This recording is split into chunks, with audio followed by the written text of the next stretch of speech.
انبیاء صلی اللہ علیہ وسلم نے فرمایا جب کوئی شخص کوئی طالب علم کے حصول کے لیے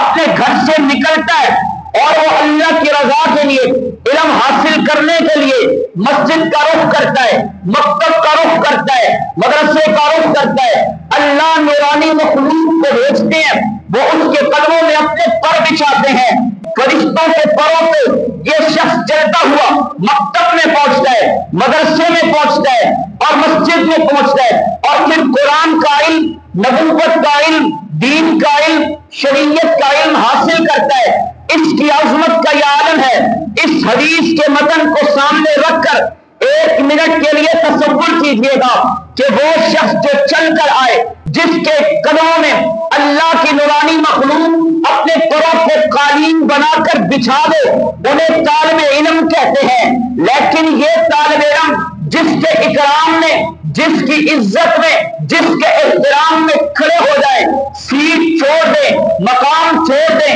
جگہ چھوڑ دیں، جس کی عزت میں کھڑے ہو جائیں، انہیں استاد کہتے ہیں۔ کائنات کے تمام استاد جن کی عزت میں کھڑے ہو جائیں، جن کے اکرام میں کھڑے ہو جائیں، جن کے تقدیس پر متفق ہو جائیں، انہیں محدثین کہتے ہیں۔ کائنات کے تمام محدثین جن کی عزت کرتے نظر آئیں، جن کی تقدیس میں کھڑے ہو جائیں، جن کے احترام میں کھڑے ہو جائیں، انہیں فقہائے کرام کہتے ہیں۔ کائنات کے تمام فقہا، کائنات کے تمام علماء، کائنات کے تمام محدثین، کائنات کے تمام مفسرین جس کے احترام میں کھڑے ہو جائیں، انہیں غوث کہتے ہیں۔ کائنات کے تمام غوث جس کی عزت میں کھڑے ہو جائیں، انہیں ابدال کہتے ہیں۔ کائنات کے تمام ابدال، کائنات کے تمام فقہا، کائنات کے تمام پیر، کائنات کے تمام مفسرین، کائنات کے تمام محدثین جس کی عزت، جس کی توقیر میں کھڑے ہو جائیں،